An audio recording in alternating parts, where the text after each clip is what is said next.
He is a king. Wife goes away, he can find a local solution. Knowingly or unknowingly, you kill your own children. That is the worst thing that can happen to you. He almost did it. In Western Europe, 43% of the people say no religion. I am telling you, in another 35 years' time, over 70% will be openly declaring no religion. When this happens, the aspiration to meet God, the aspiration to go to that cocoon called heaven, when this goes away, what will human beings do? This is important not just for Bharat, this is important for the world. So you must understand, all the excitement that you see about Ram Mandir is because it's a 500-year aspiration. There is a whole history to it that most people who are just looking at the news channels may not understand. There is a lot of intricate history, but still it took this long for something so simple, which was destroyed and which had to be built back as it's been done in every other culture. But somehow, unfortunately, political forces and all kinds of things, it went on. But now, what does this mean? Why Ram now? See, if you look at Ram's life,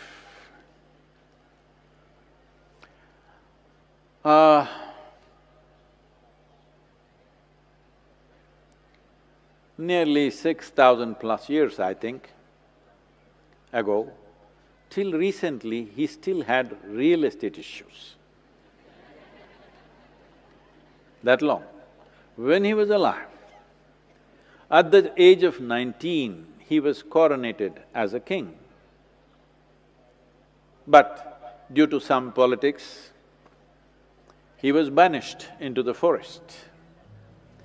With his newly married wife, she's not a Adivasi, she's a princess. Unfit to live in the forest, I'm saying.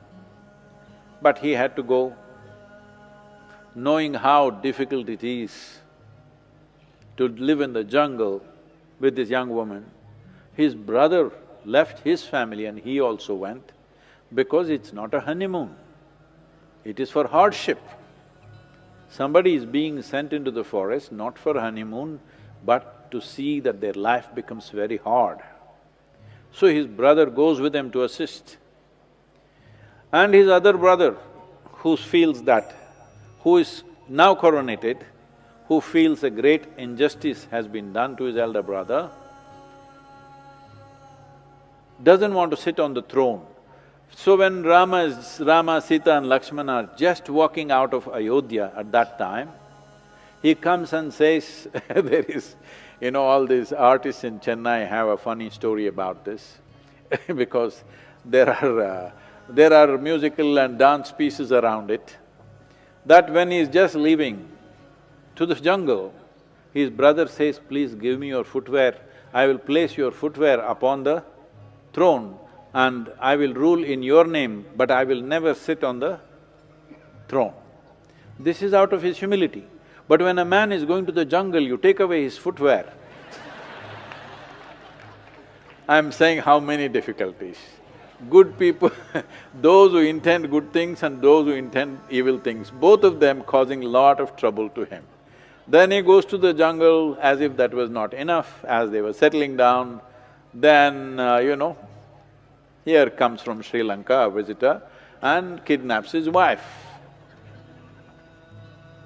Sri Lanka is not next door, that guy is supposed to have an airplane.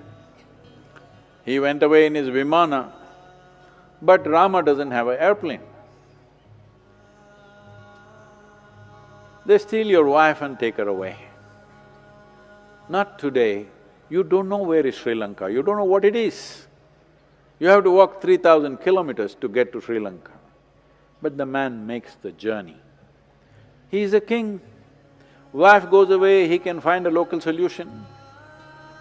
But he's not that kind. He wants to get his wife back because he feels, one thing is he loves her, another thing he feels he should not allow this injustice to go unpunished. So he goes, he doesn't have an army, just him and his brother, two young men walking 3,000 kilometers. You know the story because here we are in Tamil Nadu, here people call him Raman. This happened, there he was Ram, when he entered Andhra Pradesh, Karnataka, we called him Rama. The moment he came into Tamil Nadu, they made him Raman. He came here and looked, it's an island. You have to cross it. Then you have to get the local people to build some kind of a makeshift bridge. Then you have to build an army with the local people. Go across, fight. Unfortunately, had to burn down a beautiful city and kill your enemy, who also is a great devotee of Shiva. So Rama is regretful. He knows he's kidnapped his wife, he has to do what he has to do, but he's very regretful that he's killing such a great devotee. And then he comes back and he goes into Himalayas to repent for 1 year because he killed a Shiva devotee. Then he comes and becomes a king after 12 years of exile. Then his wife is pregnant. Then once again a political situation arises where citizens are gossiping about his wife and they're saying, what kind of a queen mother do we have? She's been out for so many years somewhere. So, where a man holds the subjects that he rules upon more important than his own family and his personal emotions and his hardships and everything. So he sends her into the jungle once again, a pregnant woman. For a king, he's going to have his progeny, it's not a small thing, and there is no sonogram. He does not know whether it's boy or girl or boys or girls. Well, she goes into the jungle and delivers 2 boys. He doesn't know. They grow up to be 12-year-olds. See, in a man's life, if anything truly terrible has to happen, knowingly or unknowingly, you kill your own children, that is the worst thing that can happen to you. He almost did it, very close, fortunately it did not happen.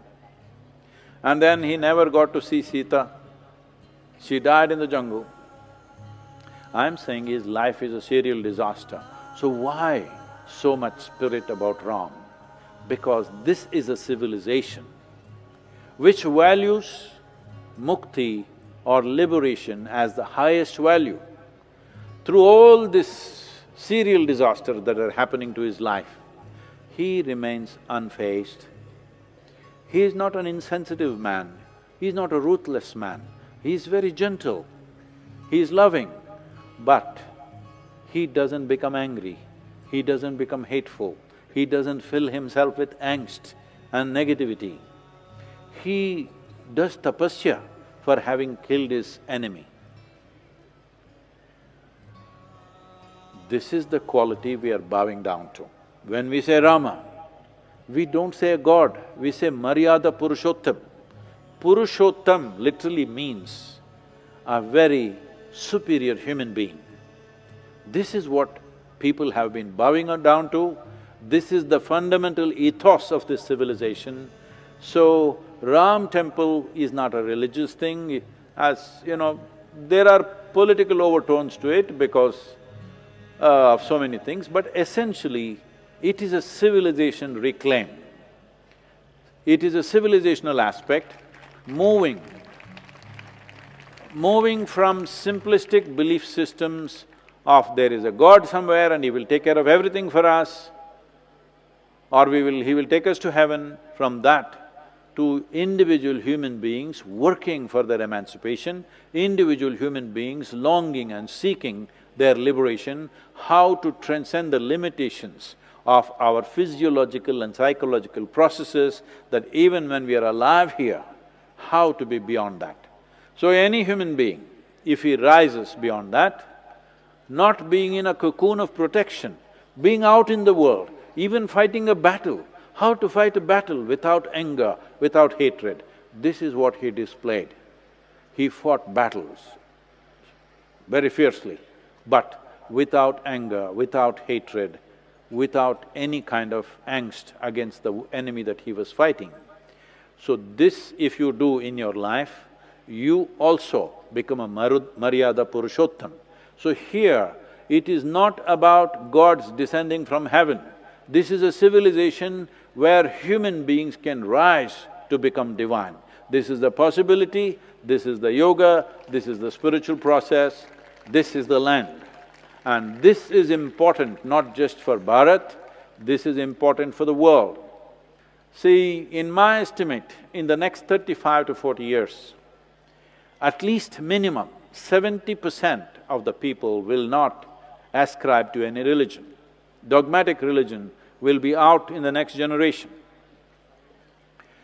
Right now, in United States, I'm talking about 2018 statistics. In 2018, before the COVID, in all the forms that citizens fill up, 29% of the people say no religion. In United Kingdom, 32% of the people say no religion. In Western Europe, 43% of the people say no religion. I am telling you, in another 35 years' time, over 70% will be openly declaring no religion. When this happens, the aspiration to meet God, the aspiration to go to that cocoon called heaven, when this goes away, what will human beings do?